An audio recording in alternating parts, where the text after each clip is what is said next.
ಕೇಂದ್ರ ಸರ್ಕಾರ ಆರಂಭಿಸಿದ್ದ ಭಾರತ್ ರೈಸ್ ಮಾರಾಟವನ್ನು ಜುಲೈ ತಿಂಗಳಿನಿಂದ ತಾತ್ಕಾಲಿಕವಾಗಿ ಸ್ಥಗಿತ ಮಾಡಲಾಗಿರುವ ಬಗ್ಗೆ ವರದಿಯಾಗಿದೆ. ಈ ಯೋಜನೆಯಡಿ ₹29ಗೆ 1 ಕೆಜಿ ಅಕ್ಕಿ, ₹27.50 1 ಕೆಜಿ ಗೋಧಿ ಹಿಟ್ಟು, ₹60ಗೆ 1 ಕೆಜಿ ಕಡಲೆಬೇಳೆ ಮಾರಾಟ ಮಾಡಲಾಗುತ್ತಿತ್ತು. ಜನಸಾಮಾನ್ಯರಿಗೆ ಕಡಿಮೆ ದರದಲ್ಲಿ ಗುಣಮಟ್ಟದ ದಿನಸಿ ವಿತರಣೆಯ ಉದ್ದೇಶದಿಂದ ದೇಶದ ಎಲ್ಲಾ ಜನರಿಗೆ ಕಡಿಮೆ ಬೆಲೆಯಲ್ಲಿ ಅಕ್ಕಿ ವಿತರಿಸಲು ಕೇಂದ್ರ ಸರ್ಕಾರ ಫೆಬ್ರವರಿಯಲ್ಲಿ ಭಾರತ್ ರೈಸ್ ಅಕ್ಕಿಯನ್ನು ಬಿಡುಗಡೆ ಮಾಡಿತ್ತು. National agriculture co-operative marketing federation of India limited ಸಂಸ್ಥೆಯು ಮಾರಾಟದ ಜವಾಬ್ದಾರಿಯನ್ನು ವಹಿಸಿತ್ತು. ಕೇಂದ್ರ ಸರ್ಕಾರ 2024ರ ಫೆಬ್ರವರಿ 2ರಂದು ಲೋಕಸಭೆ ಚುನಾವಣೆ ಹಿನ್ನೆಲೆಯಲ್ಲಿ ಮತದಾರರನ್ನು ಸೆಳೆಯುವ ಉದ್ದೇಶದಿಂದ ಕಡಿಮೆ ದರದಲ್ಲಿ ಗುಣಮಟ್ಟದ ಅಕ್ಕಿಯನ್ನು ವಿತರಿಸಲು ಆರಂಭಿಸಿದ್ದ ಈ ಯೋಜನೆಯು ಮತದಾರರನ್ನು ಸೆಳೆಯುವಲ್ಲಿ ಮುಖ್ಯ ಪಾತ್ರವನ್ನು ವಹಿಸಿತ್ತು. ಜನಸಂಖ್ಯೆ ಹೆಚ್ಚಿರುವ ಪ್ರದೇಶಗಳಲ್ಲಿ ಗ್ರಾಹಕರಿಗೆ ಮೊಬೈಲ್ ವ್ಯಾನ್ ಮೂಲಕ ಆಹಾರ ಪದಾರ್ಥಗಳನ್ನು ನೀಡಲಾಗ್ತಾ ಇತ್ತು. ಜೂನ್ 10ರವರೆಗೆ ಕೇಂದ್ರ ಸರ್ಕಾರದ ಆದೇಶದ ಅನ್ವಯ ದಾಸ್ತಾನುಗಳು ಮಾರಾಟವಾದ ನಂತರ ಪೂರೈಕೆಯನ್ನು ಸ್ಥಗಿತ ಮಾಡಲಾಗಿದೆ ಎಂದು ತಿಳಿದುಬಂದಿದೆ. ಕೇಂದ್ರ ಸರ್ಕಾರ ಆರಂಭಿಸಿದ್ದ ಭಾರತ್ ರೈಸ್ ಮಾರಾಟವನ್ನು ಜುಲೈ ತಿಂಗಳಿನಿಂದ ತಾತ್ಕಾಲಿಕವಾಗಿ ಸ್ಥಗಿತ ಮಾಡಲಾಗಿರುವ ಬಗ್ಗೆ ವರದಿಯಾಗಿದೆ. ಈ ಯೋಜನೆಯಡಿ ₹29ಗೆ 1 ಕೆಜಿ ಅಕ್ಕಿ, ₹27.50ಗೆ 1 ಕೆಜಿ ಗೋಧಿ ಹಿಟ್ಟು, ₹60ಗೆ 1 ಕೆಜಿ ಕಡಲೆಬೇಳೆ ಮಾರಾಟ ಮಾಡಲಾಗುತ್ತಿತ್ತು.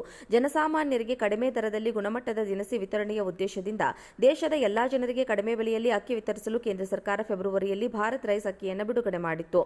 National agriculture co-operative marketing federation of India limited ಸಂಸ್ಥೆಯು ಮಾರಾಟದ ಜವಾಬ್ದಾರಿಯನ್ನು ವಹಿಸಿತ್ತು. ಕೇಂದ್ರ ಸರ್ಕಾರ 2024ರ ಫೆಬ್ರವರಿ 2ರಂದು ಲೋಕಸಭೆ ಚುನಾವಣೆ ಹಿನ್ನೆಲೆಯಲ್ಲಿ ಮತದಾರರನ್ನು ಸೆಳೆಯುವ ಉದ್ದೇಶದಿಂದ ಕಡಿಮೆ ದರದಲ್ಲಿ ಗುಣಮಟ್ಟದ ಅಕ್ಕಿಯನ್ನು ವಿತರಿಸಲು ಆರಂಭಿಸಿದ್ದ ಈ ಯೋಜನೆಯು ಮತದಾರರನ್ನು ಸೆಳೆಯುವಲ್ಲಿ ಮುಖ್ಯ ಪಾತ್ರವನ್ನು ವಹಿಸಿತ್ತು. ಜನಸಂಖ್ಯೆ ಹೆಚ್ಚಿರುವ ಪ್ರದೇಶಗಳಲ್ಲಿ ಗ್ರಾಹಕರಿಗೆ ಮೊಬೈಲ್ ವ್ಯಾನ್ ಮೂಲಕ ಆಹಾರ ಪದಾರ್ಥಗಳನ್ನು ನೀಡಲಾಗ್ತಾ ಇತ್ತು.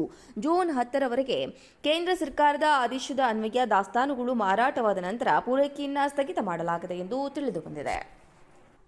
ಕೇಂದ್ರ ಸರ್ಕಾರ ಆರಂಭಿಸಿದ್ದ ಭಾರತ್ ರೈಸ್ ಮಾರಾಟವನ್ನು ಜುಲೈ ತಿಂಗಳಿನಿಂದ ತಾತ್ಕಾಲಿಕವಾಗಿ ಸ್ಥಗಿತ ಮಾಡಲಾಗಿರುವ ಬಗ್ಗೆ ವರದಿಯಾಗಿದೆ. ಈ ಯೋಜನೆಯಡಿ ₹29ಗೆ 1 ಕೆಜಿ ಅಕ್ಕಿ, ₹27.50ಗೆ 1 ಕೆಜಿ ಗೋಧಿ ಹಿಟ್ಟು, ₹60ಗೆ 1 ಕೆಜಿ ಕಡಲೆಬೇಳೆ ಮಾರಾಟ ಮಾಡಲಾಗುತ್ತಿತ್ತು.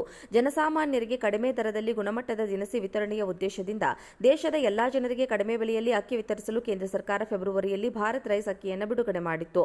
National agriculture co-operative marketing federation of India limited ಸಂಸ್ಥೆಯು ಮಾರಾಟದ ಜವಾಬ್ದಾರಿಯನ್ನು ವಹಿಸಿತ್ತು. ಕೇಂದ್ರ ಸರ್ಕಾರ 2024ರ ಫೆಬ್ರವರಿ 2ರಂದು ಲೋಕಸಭೆ ಚುನಾವಣೆ ಹಿನ್ನೆಲೆಯಲ್ಲಿ ಮತದಾರರನ್ನು ಸೆಳೆಯುವ ಉದ್ದೇಶದಿಂದ ಕಡಿಮೆ ದರದಲ್ಲಿ ಗುಣಮಟ್ಟದ ಅಕ್ಕಿಯನ್ನು ವಿತರಿಸಲು ಆರಂಭಿಸಿದ್ದ ಈ ಯೋಜನೆಯು ಮತದಾರರನ್ನು ಸೆಳೆಯುವಲ್ಲಿ ಮುಖ್ಯ ಪಾತ್ರವನ್ನು ವಹಿಸಿತ್ತು. ಜನಸಂಖ್ಯೆ ಹೆಚ್ಚಿರುವ ಪ್ರದೇಶಗಳಲ್ಲಿ ಗ್ರಾಹಕರಿಗೆ ಮೊಬೈಲ್ ವ್ಯಾನ್ ಮೂಲಕ ಆಹಾರ ಪದಾರ್ಥಗಳನ್ನು ನೀಡಲಾಗ್ತಾ ಇತ್ತು. ಜೂನ್ 10ರವರೆಗೆ ಕೇಂದ್ರ ಸರ್ಕಾರದ ಆದೇಶದ ಅನ್ವಯ ದಾಸ್ತಾನುಗಳು ಮಾರಾಟವಾದ ನಂತರ ಪೂರೈಕೆಯನ್ನು ಸ್ಥಗಿತ ಮಾಡಲಾಗಿದೆ ಎಂದು ತಿಳಿದುಬಂದಿದೆ.